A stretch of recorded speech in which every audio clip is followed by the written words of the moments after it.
اعوذ بالله من الشیطان الرجیم بسم الله الرحمن الرحیم. په تیر ویډیو کې موږ MS Word تردیز ویلی وو، یعنی کلیپ بورډ ګروپ او فونټ ګروپ مو ویلی وو. نو اوس راځو پیراګراف ګروپ ته. په پیراګراف ګروپ کې له موږ سره اول اپشن ده بلیټ لایبرري. نو بلیټ د څه لپاره استعمالیږي؟ دې لپاره به تاسو اول په پیج کې څو خط ولیکئ، هغه خط به بیا سلیکټ کړئ، کنټرول ای بټن باندې تاسو ټول خط سلیکټ کولی شئ. نو اوس راځو په دې باندې موږ بلیټ استعمالو. سمپل په دې باندې تاسو کلیک وکړئ، ګوره هر بلیټ سم ورکوئ هغه تاسو دلته ورکولی شئ. دا په زیاتره پیجو باندې استعمالیږي. ګوره هر سټایل تاسو سلیکټ کړئ، بیا که چېرې تاسو په نوي لاین کې کار کوئ نو ګوره له نوي لاین سره به په خپل هغه سټایلونه را روان وي. دلته ګوره تاسو نور هم ورکولی شئ. دلته خو څو سټایلونه دي، کوم چې نور سټایلونه راخیستل په ډیفاین نیو بلیټس باندې به تاسو کلیک وکړئ، بیا په سمبول باندې تاسو کلیک وکړئ.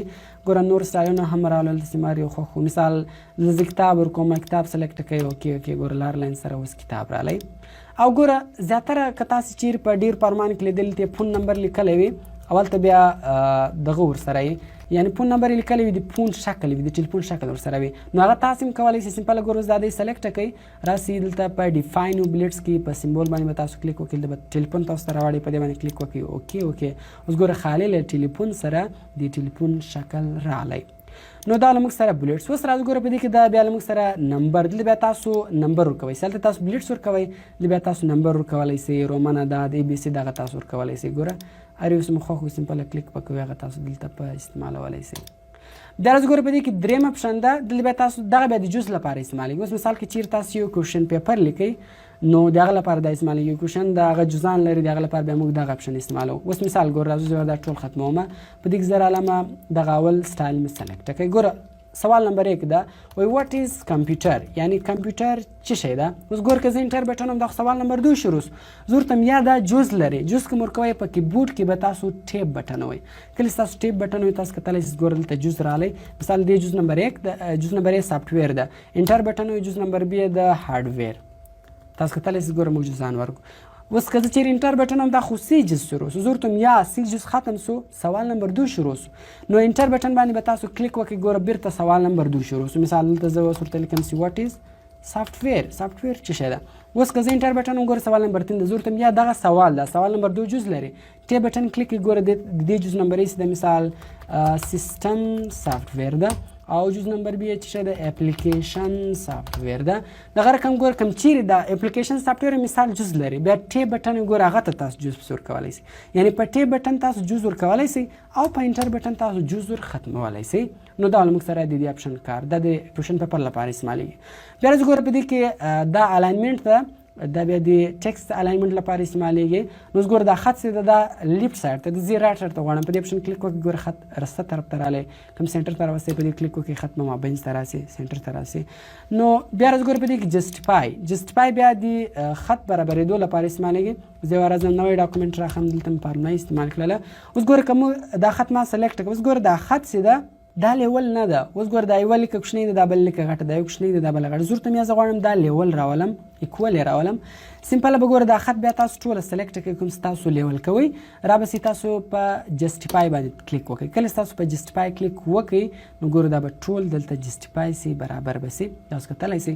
بیا په دې کې راځو ګوره جسټیفای لو، دلته بیا تاسو د لفظو په مابینځ کې کمه فاصله ورکولی سئ، د وړزو په مابینځ کې. اوس ګوره جسټیفای لو ما کلیک کړئ، د وړزو په مابینځ کې کمه فاصله ده، کوم فاصله ور ډېروله.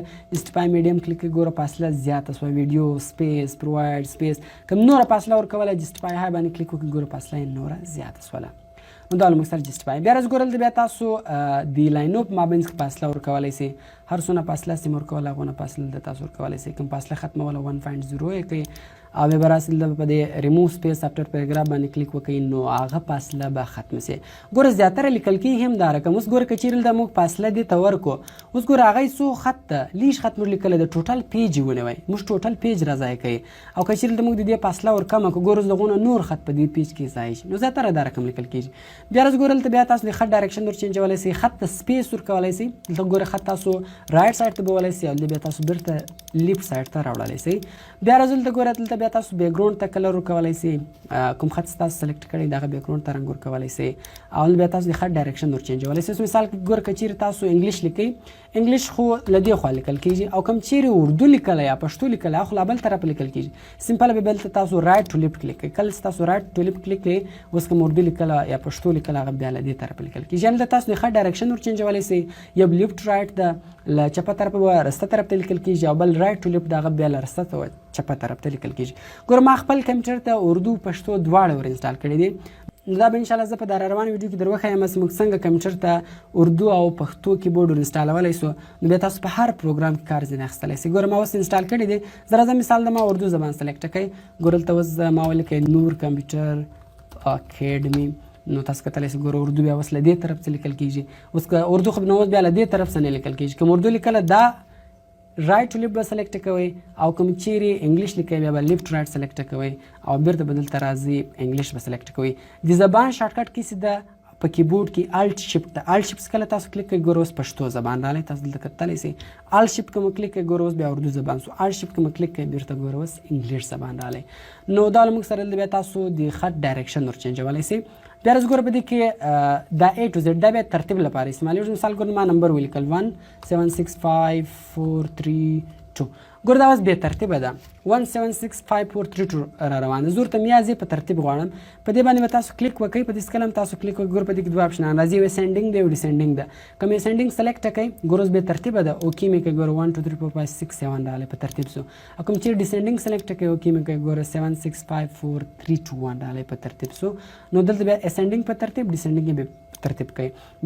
اسینډینګ په ترتیب ډیسینډینګ به ترتیب کوي او دا تاسو په ټیکس باندې استعمالولی سئ. ګوره ما دلته اول ولیکئ د ملکونو ما لیکم. ما پاکستان ولیکئ بیا مې افغانستان ولیکئ بیا مې بنګلادیش ولیکئ او بیا مې زیمبابوې ولیکم او بیا مې استرالیا ولیکه. اوس غواړم دا A to Z راولم. اول ور د A والا راسي بیا د B والا نومان بیا د C والا. نو هغه به ټول تاسو سلیکټ کړئ را به A to Z ته اسینډینګ به کلیک وکړئ ګوره A اول A والا رالو بیا B والا سو اخر Z والا رالو. او دلته کوم چیرې ډیسینډینګ کې ولټ راځي اول به Z والا بیا B والا په نمبر یې استعمالولی سئ په ټیکسټ یې هم استعمالولی سئ. بیا راځو ګوره په دې کې دې اپشن ته راځو بیا تاسو بارډر ورکولی سئ خط ته بارډر ورکولی سئ. ګوره ما دلته فارمولا اپلای کړله اوس دلته زه مثال بارډر وکوم. دلته راځو ګوره باټم بارډر کې مې والی تاسو لاندې بارډر ورکوی سئ. څونه چې تاسو خط سلیکټ کړی لاندې بارډر ورکوی سئ. ټاپ بارډر بیا بالا بارډر وکړئ. لیفټ بیا چپه طرف ته بارډر وکړئ. رایټ رسته طرف ته بارډر وکړئ. نو بارډر ختمي. آل بارډر کوم والی ټوټل ټیکس په بارډر کې راولي. آوټ سایډ بارډر کې مو کوي صرف آوټ سایډ بارډر به وي. ان سایډ کې مو کوي صرف دننه بارډر به وي. ان سایډ هوریزونټل بارډر صرف هوریزونټل بارډران به وي یعنې په ویډ باندې بارډران. ان سایډ ورټیکل بارډر صرف په ورټیکلي هغه د هایټ والا بارډران وي. نو هغه په دې ټیبل اوس استعمال شوي نه دي او دغه دوه اپشنان ګوره کار نه کوي. اوس راځو بیا موږ په خپله ټیبل جوړو دغه دوه اپشنان اوس داسې په استعمالو. راځو ګوره هوریزونټل لاین ته. هوریزونټل لاین په ذریعه سره دلته تاسو سیده لاین راخیستی سئ. کوم چیرې دلته لاین په کار سو سمپل دلته په هوریزونټل لاین کلیک وکړئ ګوره دلته تاسو سټریټ سیده لاین راخیستی سئ. خالي کلیک کوئ هوریزونټل لاین باندې کلیک کوئ دلته تاسو لاین راخیستلی سئ. نو دغه رقم بیا راځو ګوره په دې کې اوس ډرا ټیبل دلته تاسو په خپله خوښه ټیبل جوړولی سئ. ګوره دا ډېر ضروري اپشن ده. په ډرا ټیبل به کلیک وکئ. اوس چې مو هر رقم ټیبل جوړوئ هغه ټیبل تاسو جوړولی سئ. ګوره ټیبل مو جوړ کړئ. اوس هر څونه کالمان مې کې جوړول ګوره دې ته کالم وایي هغونه کالمان تاسو کې جوړولی سئ. اوس مې هر څونه روی کې جوړولی هغونه روی ګوره یوه رو سوله دوې روی سوې درې سوې څلور سوې. نو دغه رقم ګوره دا رقم ته رو وایي او که چیرې دا رقم په هایټ هغه ته بیا کالم وایي. نو دلته بیا تاسو په خپله خوښه باندې ټیبل جوړولی سئ. ټیبل تاسو تقریبا موږ هر ځای ټیبل په کار کېږي. نو بیا تاسو د ډرا ټیبل په ذریعه سره په خپله خوښه باندې ټیبل جوړولی سئ. خالي سلیکټ کوئ هر کوم ټیبل چې مې جوړوي هغه ټیبل تاسو جوړولی سئ. اوس کوم چیرې ټیبل وړو لاندې وړئ ګوره که چیرې تاسو تردیزي سلیکټ کړئ تردیزي ونیسئ هغه ګوره هغه خانې غټېږي کوچنۍ کېږي. نو ګوره د ټیبل اوس څنګه دلته جمع نشان ده په دې جمع نشان باندې به تاسو کلیک ونیسئ بیا ټیبل څخه هر ځای ته وړی هلته وړی سئ او کله چې کلیک په وکړئ ټول ټیبل سلیکټ کېږي. اوس راځو ګوره دا یوه خبره تاسو یاد دی. اوس که چیرې ټیبل جوړو اوس ګوره کوم باټم بارډر والی هغه لاندې بارډر یې ګوره ور ختم کړئ. ټاپ بارډر مو والي بالا بارډر ختم که جوړ ختمه یې که نه جوړ ورکوي دغه دوه کار نه کوي. ګوره دا یو رقم سټایل ده ډایګونل ډاون بارډر دی خانو په مابینځ کې دا رقم سټایل ورکوي. ډایګونل اپ بارډر بیا دا رقم اپ خواته سټایل ورکوي. دا ستاسو په خپله ټیبل جوړ کړي بیا په استعمالېږي. هورزنټل لاین خو ما درښول ویډیو ټیبل مې اوس در وښوی په خپل لاس ټیبل جوړوی سي. راځو یو ګریډ لاین. ګریډ لاین بیا ګراف ته وایي. سمپل تاسو یاد ساتئ فلحال دا اپشن دلته کار نه کوي دې ته ګریډ لاین وایي. دا درکوي او ختموي. نو بیا راځو ګوره په دې کې اخري اپشن ده بارډر اینډ شیډینګ ته سمپل په دې جمع بټن باندې تاسو کلیک وکړئ. اوس که چیرې تاسو غواړئ دې ټیبل ته سټایل ورکړئ مثال بارډر ماډر ورکوئ سمپل په دې باندې تاسو کلیک وکړئ بارډر اینډ شیډینګ ته به راسئ. د دې بارډر مختلف سټایلونه دي. هر رقم سټایل سیم ورکوئ هر رقم کلر سیم ورکوئ څونه د ویډ غټ یعنې بارډر د څونه غټ څونه د کوچنی هغه به وښیاست. اوکې بټن باندې تاسو کلیک وکړئ هغه بارډر به دلته په استعمال سي. ګورئ دلته تاسو دا هم کوئ چې زه ورته مثال ټاپ بارډر نه غواړم او باټم بارډر نه غواړم. اوکې ګوره هغه ټاپ او باټم ختم سو په نور باندې استعمال کوم چیرې غوښته یې سمپل په دوه باندې تاسو کلیک وکړئ. دا بیا د لیفټ او د سنټر او د رایټ بارډران ختموي او راولي. نو دا ول موږ سره بارډر بیا ګوره په دې کې راځي پیج بارډر. په پیج بارډر په ذریعه سره بیا تاسو ټوټل پیج ته بارډر ورکوئ سي. نو رقم بارډر سیم ورکوئ پیج ته هغه بارډر سلیکټ کړئ کلر یې سلیکټ کړئ مثال زه ګرین یا بلو کلر وکوم سایز سلیکټ کړئ اوکې بټن باندې کلیک وکړئ. ګوره په پیج باندې بارډر استعمال سو. دا که چیرې بیا تاسو په نیو پیج کې کار کوئ ګوره کنټرول انټر سي وایي تاسو پیج بریک کولی سئ نیو پیج ته تللی سئ. په نیو پیج کې هم دا بارډر بیا په خپله راځي تاسو ګوره کتلی سئ. او دلته موږ سره جوړ سوي بارډران هم کیسته ګوره بارډر شیډینګ ته سره لاس په پیج بارډر به کلیک وکړئ په آرټس کې هم تاسو کلیک وکړئ. ګوره دا ټوټل جوړ سوي بارډران دي. دغه هم تاسو دلته ورکولی سئ سمپله به په هغه سټایل کلیک وکړئ اوکې مې کوئ هغه بارډر به دلته ګوره په استعمال سي. نو بیا راځو ګوره بیرته ما ټیبل سلیکټ کړئ. په دې کې یو اخري اپشن پاتې سو بارډر اینډ شیډینګ ته راځو. شیډینګ کې تاسو کوم ټیبل تاسو سلیکټ کړی وي هغه ته تاسو دننه رنګ ورکولی سئ. هر کوم رنګ سیم ورکوئ اوکې هغه رنګ به په هغه ټیبل باندې استعمال سي. نو راځو بیا دا یو اپشن پاتې دی ګوره په دې کې دله موږ سره شو هاید دا سمبول ده. داسې هر ځای ګوره تاسو انټر ووایئ مثال زه راځم بیرته مې پرونه استعمال کړله. اوس ګوره هر ځای زه انټر وم ما ته نه معلومېږي چې ما چیرې انټر ولل. که چیرې تاسو دغه آن کړئ اوس یې هر ځای تاسو انټر ولئ ګوره دا کوچنی سمبول ورسره راځي. دا په پرنټ کې نه راوځي. که چیرې ښکاره یم په پرنټ کې نه راوځي خالي دلته تاسو در ښکاره کوي. که چیرې له دې څخه تاسو کلیک ختم کړئ بیرته به دا ختم سي. کوم چیرې کلیک به وکړئ بیرته به ښکاره دا خالي تاسو ته د انټر سمبول درښیي. نو دا زموږ سره پیراګراف دا ویډیو دوه درې وارې وګورئ پریکټس به وکړئ نو انشاءالله سبا به په خلاص یې. نو تر بل ویډیو ما ته راکړئ اجازت په دعاګانو کې مې یاد ساتئ. د خدای په امان.